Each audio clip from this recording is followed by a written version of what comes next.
It's important that people learn our history. You know, just to share that little bit, it's just so important. And our school today, Bethune-Cookman College, is in Florida, so we're very proud of that. Councilwoman, I know the audience is not only African American, but you reach out to a broad sector of our city, and at the celebrations we have a lot of Hispanic Americans, white Americans, and that's a great testament. How do you do that? Do you think it's because of the history, right? Because of the history, because they're invited. I mean, I think when you invite people, they will come, and I think they've been over the years and they felt welcome, they enjoyed themselves, they were allowed to participate, whether it's to ask questions or just after the official program is over, they can mingle and talk to other folks in the community, and I think people like that. I see a lot of people say, "Oh, I can't wait for you and your mayor to send me the letter about, you know, the African American History Month signing program, because I'm going to be there," and they invite their friends and they tell, you know, so you'd be surprised by a little program how many lives that you're affecting. I mean,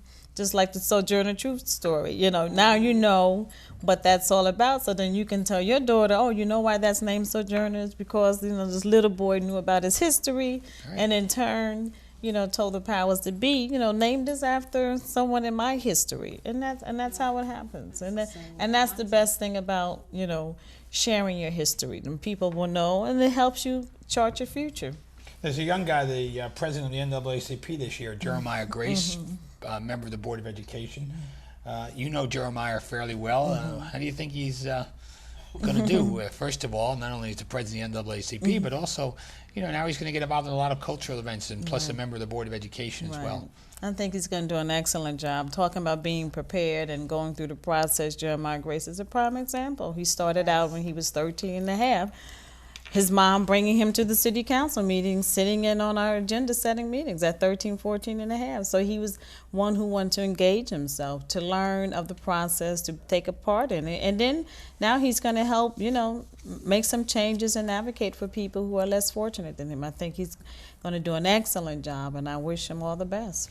Joanne, before we wrap up, is there any way that people can join your organization if they want more information, they want to participate in any of your events? Who can they contact?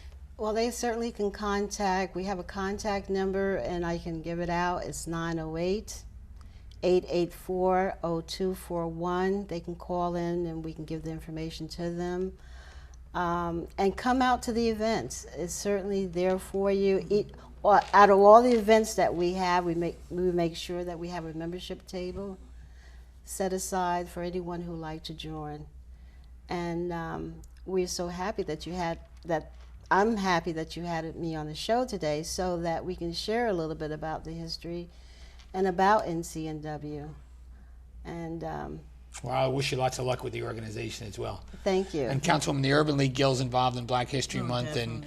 And you're involved in a lot of people, but is there a contact number besides Cultural Affairs, or is that the... Cultural Affairs is our best place to call. Okay. You know, 820-4238. Denise Lowe's doing an excellent job, and she has she constantly updates her calendar, and that's where everyone should be calling for really any cultural event, not only just Black History, but the Irish, like you said, the Irish will be celebrating St. Patrick's Day on March 17th. That's a Saturday, so that's going to be a real busy day for all of us. So any event that's coming up, Women's History Month, the whole month of March, we're going to have a lot of events for Women's History Month. Cinco de Mayo, May 5th. I mean, you know, it's just June 14th, Flag Day. The office to call. Juneteenth Day and Juneteenth, June 19th. Yeah, so Day. Father's Day, Mother's. So the office to call is the Bureau. It's there. We set that office up so people can find out what's happening throughout the city in terms of cultural events, and then they can always go to our website. Councilwoman, thank you for taking the time to join us on the show this evening. Thank you for having me. Ms. Blount, thank you for taking the time to join us on the show this evening. Thank you.